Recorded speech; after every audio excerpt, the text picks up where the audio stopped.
지난 시간에는 홍타이즈가 여진족의 색채가 강한 후금에 한해서 만몽한을 아우르는 대천국의 황제로 즉위하는 과정에 대해서 살펴보았습니다. 오늘 강의의 두 번째 주제로는 병자년 2월 홍타이즈에 대한 황제 존호 진상을 놓고 벌어진 조선과 후금 사이의 갈등, 그리고 조선 내 척화론의 재기 양상에 대해서 살펴보도록 하겠습니다. 인조 14년 1636년 2월에 후금의 대규모 사신단이 한양에 도착했습니다. 이 사신단은 인굴따이와 마프타라는 인물이 인솔을 하고 있었는데요. 여기에는 외범 몽고의 대장 47명이 포함되어 있었습니다. 포함해서 약 200명이 넘는 그야말로 대규모 사신단이었는데요. 이들의 목적은, 표면상의 목적은 새 축하 인사, 그러니까 홍타이즈에 대해서 동생이죠. 인조에 대해서 새 축하 인사를 하고, 또 인조의 배우자였던 인조비 인열왕후의 국상을 조문하는 것이 표면상의 목적이었습니다. 자, 이런 목적의 내용을 담은 홍타이즈가 발송한 국서를 소지를 하고 있었는데요. 특이하게도 이들은 이것 외에도 형제국 조선의 황제 존호 진상 동참을 요청하는 두 통의 봉서를 지참을 하고 있었습니다. 한 봉서의 발신자는 금국 집정 8대신인 8인의 버일러가 조선국왕 이종에게 보내는 봉서였고요. 그러니까 이것은 8대신인 걸로 봐서 아무래도 팔기와 관련된 그런 후금의 고위 귀족인 버일러가 보냈던 봉서였던 것 같습니다. 그 다음 두 번째 봉서는 금국 외범 몽고 49인의 버일러가 조선국왕 이종에게 보내는 봉서였습니다. 결국 이 의미는 뭐냐면 홍타이즈의 신하가 조선 국왕에게 대등한 예, 즉 대등한 입정으로서 서한을 작성한 것이었습니다. 당연히 홍타이즈는 이제 황제로 격상되기 때문에 그 황제의 신하였던 이들이 역시 황제의 동생인 조선 국왕 이종에게 황제 존호 진상에 대한 동참을 요청하는 그런 서한을 보냈던 것이죠. 조선의 입장에서는 이것을 접수하는 것 자체가 굉장히 예적 명분에 어긋나는 그런 거였기 때문에 접수도 불가했고 답장도 불가하다라는 입장이었습니다. 특히 외범몽고와는 교섭 자체가 불가하다라는 입장이었죠. 이거 왜냐하면 전례가 없었기 때문입니다. 자, 이런 상황 속에서 병자년 2월에 조선 내에서는 아주 격렬한 주화척화 논쟁이 벌어지게 됩니다. 이런 봉서를 들고 후금의 사신과 몽골의 사신이 도착했다라는 얘기가 들리자마자 조선 조정 내와 조정 바깥에서는 아주 격렬한 반발이 일어나게 되는데요. 그 주체는 사원부 사관원의 언관들, 그 다음에 성균관의 태학생들, 그리고 유학, 즉 유생들이었습니다. 이들이 주장한 척화론은 크게 세 가지로 요약이 되는데요. 첫 번째는 후금 사신을 참수하라. 그 다음에 그 후금 사신과 몽골, 외범 몽골의 대장들이 들고 온 봉서를 아예 불태워버려라. 세 번째는 그럼으로써 대의를 밝히자. 이런 내용이었습니다.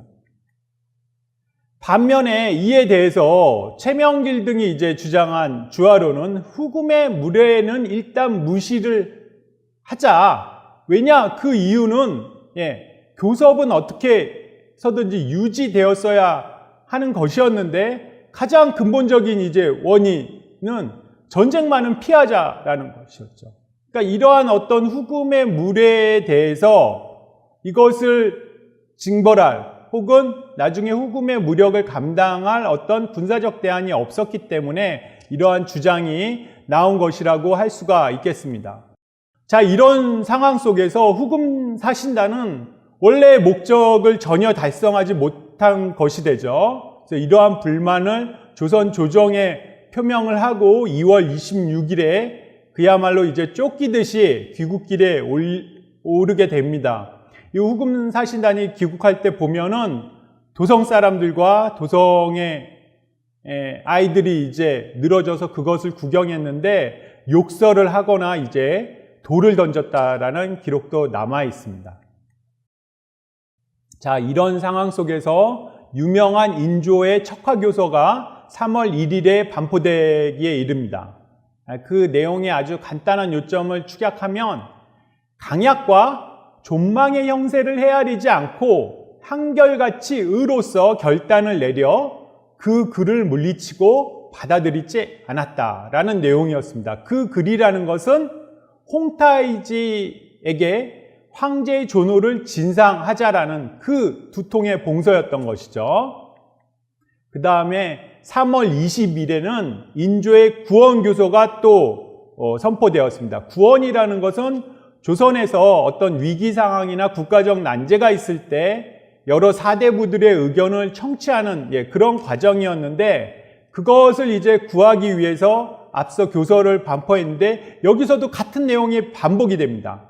강약을 따지지 않고 의리에 의거하여 배척해 끊었으므로 조만간 전쟁의 화가 닥칠 것이다. 바로 이런 내용이었습니다. 이 두 가지의 교서를 보면은 척화론의 제기는 병자호란 이전 척화론의 제기는 결코 조선의 어떤 군사적 우세를 예측하고 주장된 것이 아님을 알 수가 있습니다. 또 하나, 그리고 이 첫 번째 3월 1일의 척화교서는 아까 그 2월 26일에 돌아갔던 후금 사신단이 우연하게 입수를 해서 이것을 사실은 청나라가 병자호란 개전의 어떤 명분의 하나로 삼게 되는 그런 계기가 되기도 하였습니다.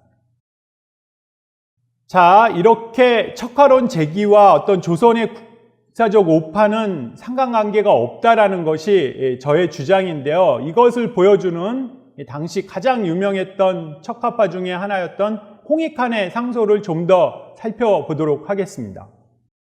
신이 들으니 지금 후금 사신 잉굴다이, 용골대죠. 용골대가 온 것은 바로 그만 홍타이지를 황제라 칭하는 일 때문이라고 합니다. 신이 태어난 처음부터 다만 대명의 천자가 있다고만 들었을 뿐인데 이런 말이 어찌하여 들린단 말입니까? 그렇다면 오랑캐가 황제라 일컫는 것은 오랑캐가 스스로 황제라고 일컫는 것이 아니라 우리나라 비변사에서 황제라고 일컫게 해서 오랑캐가 할 수 없이 황제가 되게 하는 것입니다. 진실로 천자라 일컫고 대의에 오르고 싶으면 스스로 자기 나라에서 황제가 되고 자기 나라에 호령하면 되는 것입니다. 그럴 경우 누가 그것을 금지하기에 반드시 우리나라에게 물어본 뒤에 황제의 일을 행하려 한단 말입니까? 그들이 맹약을 변경하고 불화의 단서를 연 것은 우리를 호통하고 우리를 업신여기는 것이 분명합니다.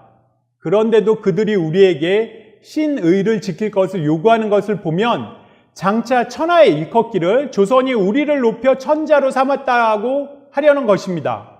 그럴 경우 전하께서는 무슨 면목으로 천하에 임하시겠습니까? 라는 상소문을 올렸습니다.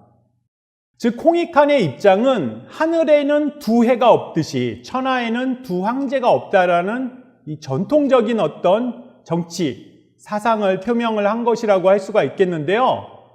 요약하자면 후금의 한이 황제가 되는 건 알 바가 아니다. 단 존호를 올리는데 조선이 참여하는 것은 결국 명과의 사대관계, 대명의리를 포기하는 것을 의미하기 때문에 절대 수용할 수 없다고 주장을 하는 것입니다. 그리고 이렇게 해야만 천하에 떳떳해질 수 있다라고 이제 주장을 하고 있는 건데요. 이것은 결국 정리해 보면 명나라가 아닌 자신의 어떤 내재적인 그 당위적인 기준에 의해서 척화론이 주장된 것이라고 볼 수 있겠습니다. 네, 이상으로 오늘 강의의 두 번째 주제인 조선에 온 후금 몽골 사신을 마치겠습니다.